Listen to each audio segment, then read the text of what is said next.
There's just so many elements that you can take from sports and apply to work as well. I think perseverance, consistency is super key. And then you just have so many elements in sports where you have to overcome challenges, where you have to overcome these very difficult moments in a race, especially, but also in training. So I think this just all really helps me to do sports and also do quite well at work. Hi, everyone. Welcome to 北腔南调, aka Cultural Collision. I'm Melody. I'm Victoria. In a world filled with vast possibilities, we understand the limitations of time and the constraints of a single lifetime. While working in one of the most in-demand industries, Fintech, with the fastest rate of progress, Jonas has managed to embark on a global journey and immerse himself in an array of exhilarating sports. Today, we have the pleasure of introducing Jonas, a true citizen of the world, and a guy who knows how to strike a balance between work responsibilities and exploring his passions. Born in Switzerland, he embarked on a transformative journey by studying in Brazil and China and lived in the vibrant city of Beijing for 3 years. Currently, Jonas is happily married and thriving in his career at a fintech company in Singapore. Outside of work, he is actively involved in a variety of sports, from surfing to skiing, diving to running, cycling to even conquering the challenges of triathlons. We are excited to hear from Jonas today to explore diverse culture and expand our horizons. Welcome, Jonas. Thank you for inviting me. I'm Jonas. I'm originally from Switzerland, as you mentioned. Basically, growing up on the Swiss countryside, from pretty early on, I had really a desire to start traveling and see the world. And post-graduation from school, I then went for a 1-year trip around the world. And I was actually always excited and interested about other cultures. And I went to China for half a year out of that full year, learning Chinese and really experiencing different cultures. After that, went back to Switzerland to do my studies, to do the Bachelor in International Management Economics. And at the back of that, I started with my first startup.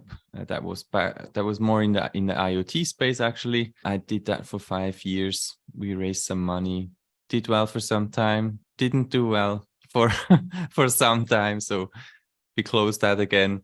But that was an incredible experience to be an entrepreneur. And after that, I just wanted to see a bit of different industry. And I worked for the Swiss Stock Exchange, and that's kind of where my experience in a fintech, if you want, started. And I was 2 years with the exchange while I was also doing my MBA. Post that, I still was very excited about Asia, so I really wanted to go back, and I got an amazing opportunity to work for the Swiss embassy in Beijing for 2 years, where I was the deputy head of science, technology, education, and innovation. So you might think it's a very different field. Yes, it is, but I could actually also use a lot of my knowledge from my entrepreneur experience, because I was actually bringing a lot of Swiss startups over to China for roadshows and introductions. After 2 years, I really wanted to go back in the private sector, and that landed me in Singapore. I wanted to stay in Asia, couldn't really figure it out where to stay in China. So I went to Singapore, and I'm heading now a startup accelerator and incubator called Tenety. And we are originally from Switzerland, but we've now an outlet here in Asia. And I'm doing that as my day job. And as you mentioned, I really enjoy sports and being very active. Wow, what a remarkable resume. That is just so incredibly impressive. I think we would love to dive into, how you've managed to build up your startup and then work-life balance later on. But maybe we can start off with just work. Could you share with us a little bit more about what your company is and what makes working in fintech one of the most exciting career choices you can make? Yeah, sure. So actually, my personal fascination for fintech came while I was in Asia. I mean, Switzerland itself is obviously a hub for financial services. I have friends working in banks, insurances, not really what I was personally looking for. But then coming in Asia, and especially come to China, I realized the full potential that fintechs have. And I'm here talking about the QR code payments that you have in China, right? I came from Switzerland thinking we are an advanced nation, and then you come to China and you basically don't ever use your wallet anymore, and it's all on the phone and all these super apps. So that made me just realize, like, wow, this is so advanced, and it happened within a few years. That I really wanted to stay in that industry. And then, yeah, the opportunity came. I came to Singapore. We started with that startup incubator here. First time outside of Switzerland that we launched a program. So what we do at Tenety as a startup incubator in the fintech space is, first of all, we basically look for startups that we can invest in. So we have hundreds of applications per cohort. And then every cohort, we have about 10 to 15 startups, and we invest up to $50,000 per startup. And then we run them through a program of about 4 months. Post that program, we obviously help them on various elements and to become a better company, really to accelerate their growth, but also to find follow-on funding. So we also further invest up to $250,000. So has a lot to do with really helping startups, something that I can use from my personal experience, but really also then building an ecosystem here, just always around the fintech topic. So we work with a lot of financial institutions as well. We obviously work with other investors, and we have a lot of mentors and experts from the fintech industry. That's one thing we do. There are basically two elements to our incubator. One is really the startup school and the investment part. And the other side is we are also an open innovation arm for our corporate partners. So we work with a number of banks, asset managers, insurers, and they want to remain innovative. So they're looking for startups to collaborate and partner. And that's what we do as well. So we have a lot of collaborations that we initiate by introducing startups to the corporates to basically find solutions for their innovation challenges. That's super inspiring. And I think it's awesome that you guys are lending your resources and time to support other entrepreneurs. And like you said, just like building this ecosystem for everyone to work with one another, grow together, and ultimately just innovate together. I know you took a gap year after college, during which you extensively traveled to various countries, influenced your personal growth. Additionally, what led you to choose a career in fintech? Yeah, that's right. So I took a year off. That was in 2008, but then I continued to travel. Actually, I spent one semester also in Colombia during my bachelor time. I think what I really realized when traveling is, and especially coming to Asia and maybe especially going to China, is just how technology can empower people and be much more inclusive by providing such services to the general public, maybe to the underserved population. So that really got me motivated to enter that industry. And it is just such a large industry, right? Basically, payments, for example, is fueling every company in a way. Everyone needs to be tapped into the system, otherwise they cannot really sustain. So I think it's just the impact you can have by working in that industry is super exciting. There can be an inclusion angle for sure. And on the other hand, it's also very interesting to work with some of the most powerful organizations, being banks, and also working very closely with them on how they can actually make the step into that the future of finance, as we call it. Yeah, every day is different. Every day I either sometimes I talk to startups, right? Sometimes I talk to a corporates. They want to change something or talk with investors. So it's a very, very, very interesting industry and job, I guess. That's amazing. Before we started the podcast today, you were just telling us that you ran 20K this morning. So as someone who has a remarkable level of activity, we would also love to hear a little bit more about your passion for sports. And as somebody who also works so much and has to manage and deal with so many different stakeholders, like how do you find that motivation and energy to stay active in sports while managing the demands of your career, your travel schedule, and mentoring so many young entrepreneurs? Yeah, great question. I think there are a few elements. On the one hand, I believe like a strong body equals a strong mind, or if your body is healthy, also your mind is healthy. You can only really perform well also at work if you're healthy physically, mentally. So I think that's a big element. On the other hand, I was just thinking about why did I even start to be so active? Because I've basically always been so active. And a funny story is that a few weeks ago, a friend of mine posted something about ADHD and how ADHD is basically it's a survey that you can take, and then you can in a way see whether you have hitting all these symptoms. So, and I realized that I was probably as a child extreme extremely active, yeah. And maybe today they would just put me into that bracket of an ADHD child. And I think what really helped me also from very early on was just by being active, by being physically active, I could then go back to my desk and really actually study. And all that excess energy had to go somewhere. And I managed to put that into sports since a very early age. And then I just really also love to compete. So it's just such a thrill to prepare for a competition and race. Even at my age now, I'm still I'm still sometimes like a child enjoying the racing element. I never made it to the top. I was in Switzerland. I started out to be a runner, and I was, regionally I was podium, but I never really went beyond that. And then coming to Asia actually is when the time when I also started doing other sports. So I picked up cycling while in China because I think there's so much to see when you're on a bike. And then coming to Singapore 3.5 years ago, we have eternal summer here. It's always hot. There's so many swimming pools. So I was like, maybe I just add swimming now to my daily routine, and then I can also become a triathlete.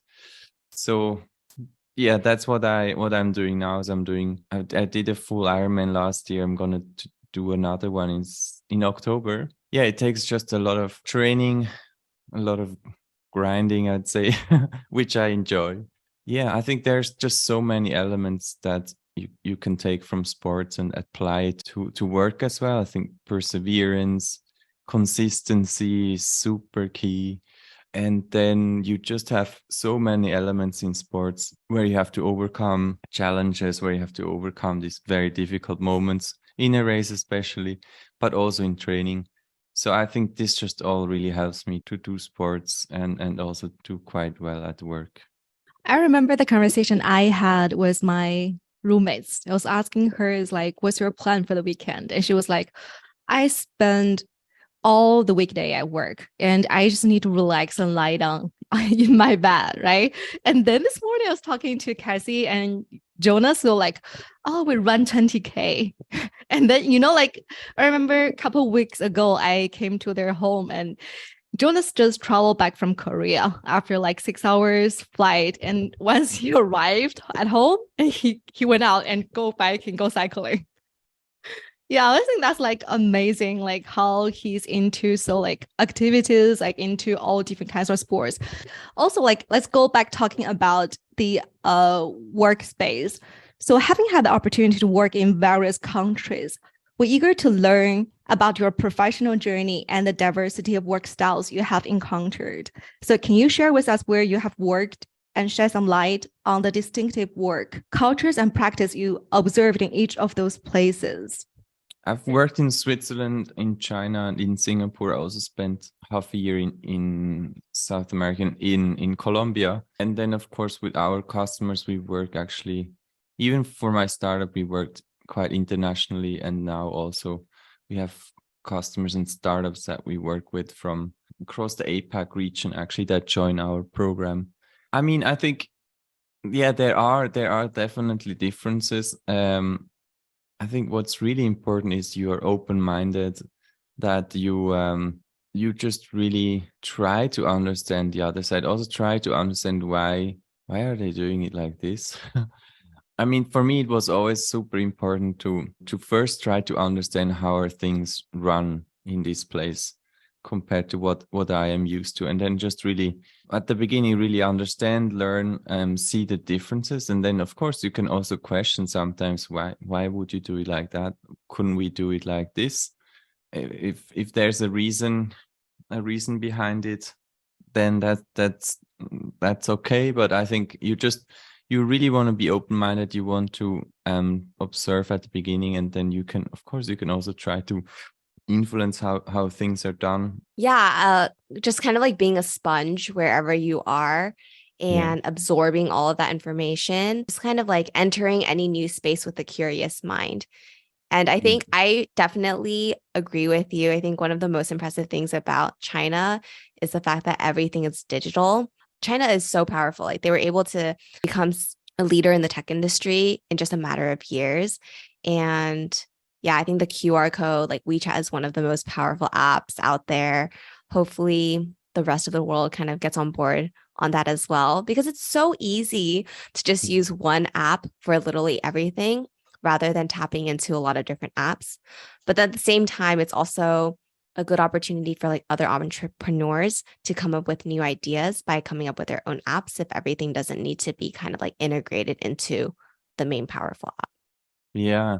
And I would add to that, you can read a lot about other cultures. You can watch a lot of maybe movies or YouTube, but it's just always so different when you go and explore by yourself. So I think I would just, to really understand cultural differences, and let's say you're working with someone from another place, and you kind of don't really understand why are they like this. If you go and see where they come from, it just gives you a very different or just a more holistic understanding of other cultures, other people. I just, every time when I see a new place, it's really opening up my mind to this new culture and really see the differences. And then you can really also relate to these people better. I think one of the biggest advantages of me having learned, for example, Spanish in Colombia, or of course Chinese in China, is like whenever I meet people that speak Spanish, I would just speak some Spanish, right? And it's just, you wouldn't really believe, but it's so nice. They're like so surprised, and it's just always a door opener. And with Chinese speaking people, it's the same, right? It's just opening the door immediately. So that's, learning a language also really helps relate with other people, and that, it just shows some form of interest and maybe commitment as well. Learning a new language, which people then really appreciate about you as well. And you don't have to be at the super level, right? Right now I'm actually trying to get my Korean to a basic level, because we have quite a bit of partners in Korea and also startups that we work with. And it's just something that I feel like I should really be able to introduce myself and order food there when I go next time. And it just makes a huge difference. People really look at you in a very different way. And also, every time you learn a new language, you also learn subtle elements like their counting system and things like that, which then make you realize why they're struggling maybe sometimes with English numbers and things like that. Very, very much encouraging anyone. Go travel, embrace new cultures, learn a new language. It just really opens up a lot of opportunities, potentially. Yeah, I think English numbers are the most difficult, because with any other language, numbers is just 1 to 10 and then repeated forever and ever. But for English, there's like a different word for every single number, like 11, 12. Whereas in any other language, it would just be like 10, 1, 10, 2, 10, 3.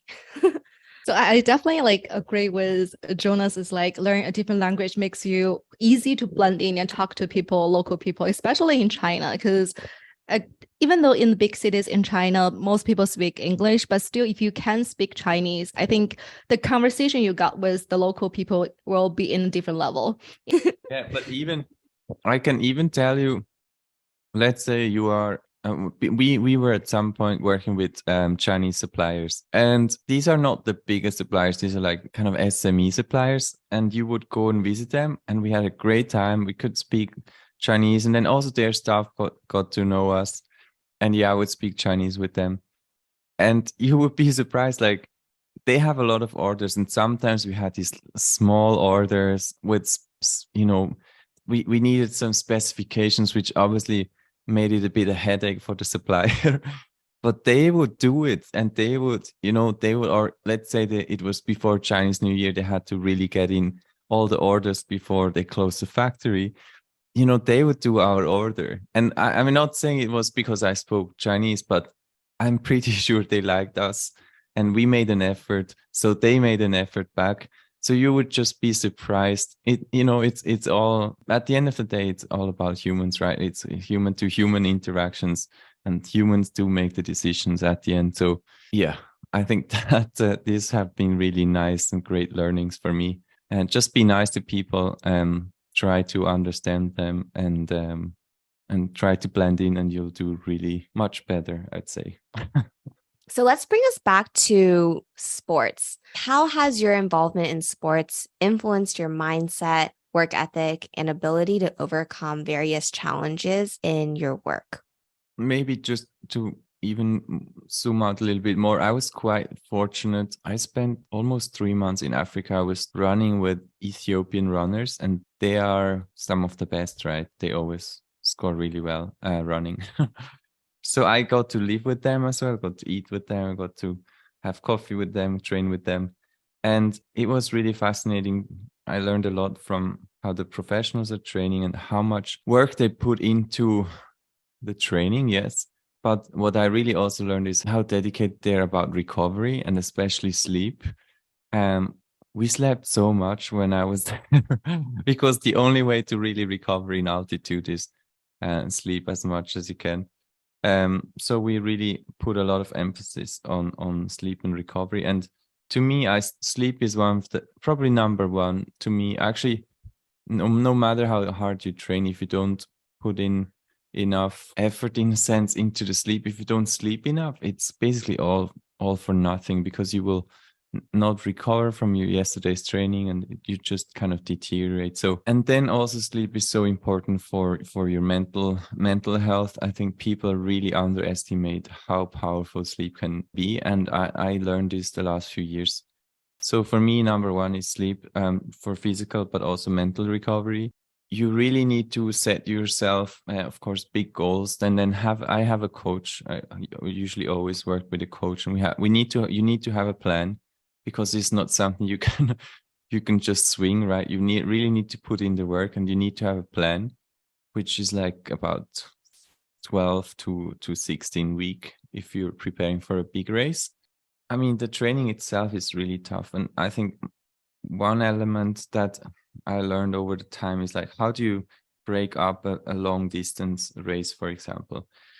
Breaking up a long distance race, basically break it up into different parts. If you talk about a marathon, break it up into 5K. You start running, you focus on where you have to be after 5K, and you have that number in mind, you know how you need to get there. After the 5K, you focus on 10K, where will be the 10K mark, and how fast you want to be. And by doing that, you break down a huge, basically, challenge of a marathon into 5Ks. And it's much easier to focus on the next few K rather than always thinking about that finish line. So I think that's something it's obviously very translatable to work as well, right?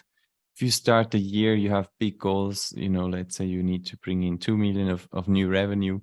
You don't know where you will bring this all in. What I do then is really just focus on the next week. Just really, all you can do is focus on the smaller pieces, and that really helps. That's something I also translate from sports. It really is a whole lifestyle change, I think, a mindset and attitude on how you approach life, not really differentiating it from sports versus your job. And so with a goal kind of set for both sports and for work, do you feel like it is tiring to have to set a goal for both? No, no, I don't. I'm kind of like on Friday night, even no matter how hard the week was, I'm kind of excited to go riding the next day. And I go riding with friends, by the way. It sounds like I'm into this individual sports. Yes, that's true. But I'm actually riding with friends. I'm running with, maybe running not so much, but definitely cycling. I'm cycling with friends. And it's just, I think that's another element. If you're not really into sports, so you want to start an active lifestyle, but you're like, oh, I cannot really be bothered to drag myself into a gym. I don't know anybody. And I sometimes go to a gym, not so much, but if I go and everyone is wearing headsets, it's pretty lonely in there.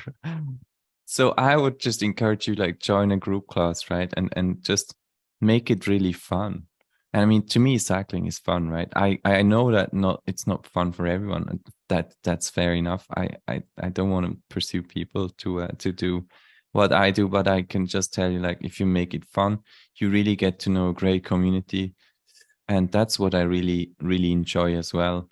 For the full Ironman training, which in the next, basically for the last 2 months, I will probably do 15 to 18 hours of training a week. You really need to have a plan. Basically, I do the plan week by week, right? And I make sure that, for example, on Tuesday morning, I don't have a meeting before 9 o'clock or 9:30. So I can get up at 6 and do 90 minutes of cycling and maybe half an hour running after that. So I do like 2 hours of workout. And you just really need to plan around it. I mean, I don't have kids, right? I think it's very difficult if you need to accommodate the whole family, which I don't have to. And I think that's a lifestyle choice as well.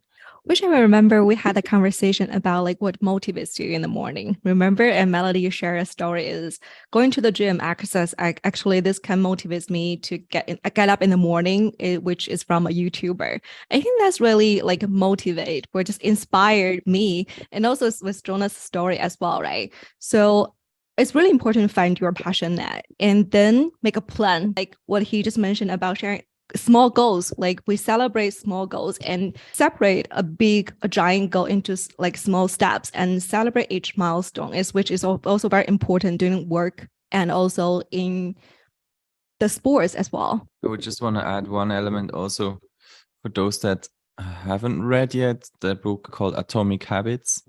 And one important thing is also, if in the morning, like don't get your gym bag ready in the morning. Just do that before you go to bed. And for me, it actually means I get my bike up from the garage. I put it in the living room here, make the bike ready. So in the morning, I just get up. It takes me 5 minutes, and I'm out and on the bike. And it basically, the resistance to actually skip the session is very low. And if you're running, you can just get all your running stuff ready, including shoes, and just the lower the resistance to do that workout, the more likely it is that you do it. Yeah, absolutely. I think that's a great book. It's like little steps that you're taking rather than feeling the need to do everything at once. For example, if you want to read a book, you don't have to necessarily start off by reading a whole chapter every single day, but really just reading a page. And every day, just reading one page, and it might take you 2 weeks to complete a chapter, but that's okay. It's those little baby steps that will make you complete a book. Yeah, that's true. And I just want to add there as well. If you're working out and let's say you plan to do an hour of something, let's say an hour of running, if you can squeeze in 20 minutes of running, it's way better than to entirely skip the session. So I'm actually also sometimes I'm unable to complete the whole set, but I will do at least, even if it's just 30%, it makes a big difference. It's the compounding, right? I think the most important part out of all this conversation we just had is about getting started. Like you started to running and the first K, and then you realize you can do 3K. And when you reach the 3K, you can do 5K. Also, with reading a book, when you open the book and you read one page, you realize, oh, I want to read more. And at the end, maybe you read the whole chapter, but you don't set a big goal at the beginning and something you feel like, this is so difficult. Don't make this so difficult for yourself.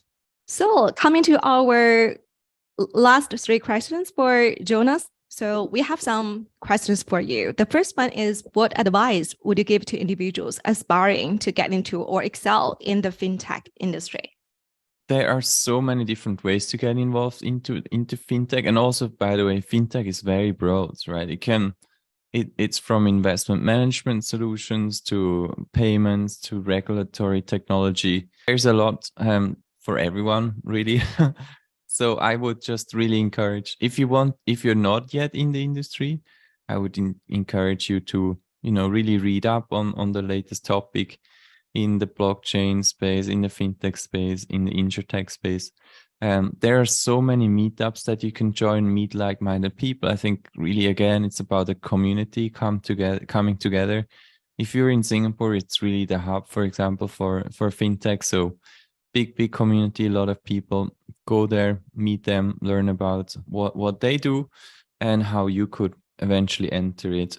You can go the startup route, but you can also go the corporate route, or you can join a vendor that provides pieces of the value chain. So tons of opportunities. Many people dream of a lifestyle that combines work, travel, and pursuing multiple interests. And I feel like you have definitely demonstrated to our listeners today that you are the living example of this dream. So what advice would you give to somebody who aspires to follow a similar path? I think it has a lot to do with curiosity. I was very curious to travel the world, to see different cultures. That really helped me now to reach the stage where I am. I was lucky as well. I think you have to be lucky, but what I always believe when people say you've been so lucky, then I just tell them that, yeah, but I also created all these opportunities to be lucky, right?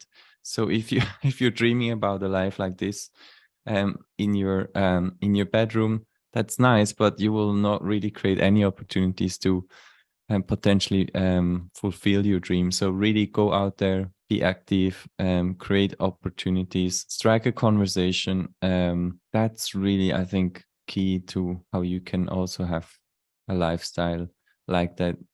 And then, learning new languages, do an exchange semester, all of those things really help you to foster that kind of global mindset that you will probably need. Okay, so you mentioned a lot about at work, at sports. We want to know what's your goal next?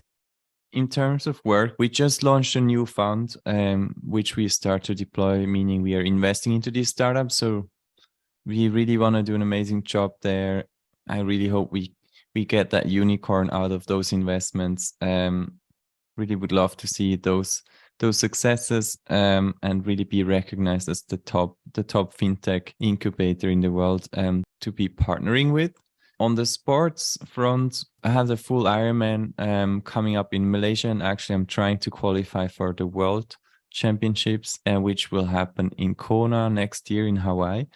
I mean, these are the amateur World Championships for anyone that is listening. So basically, as an age grouper, you have to be in the top 2, 3, 4, 5 of a race in your age group, and that's how you can qualify for a spot in Hawaii. So that's what I want to do. But I was just talking about running and in triathlon and cycling and stuff. But I also this year started with free diving. So I'll be in the Philippines for a week in August, hopefully going down to 35, 40 meters, another goal. And I also just started with golf again. Hopefully I can do well. So at the end of the year, I'll be playing on a golf course here in Singapore. And that's just also fun. It's very different, but I really enjoy that too. Golf is something I'm trying to start up with as well. Nice. My friend actually just opened up a golf club. Yesterday was a soft opening, so I went to visit and it was so beautiful. But yeah, maybe I'll be joining you on that golf course. Yeah, come down to Singapore and we'll play together. Yeah. Thank you so much, Jonas, for joining us for the podcast today. What an incredibly impressive journey that you've been on, and so inspiring as well to us as well as our listeners. And to all of our listeners, thank you so much for joining us today. If you found this to be helpful, please feel free to share with your friends and family. And if you have any other topics that you would like us to discuss, please comment below. And we look forward to chatting again soon. Bye. Bye. Bye.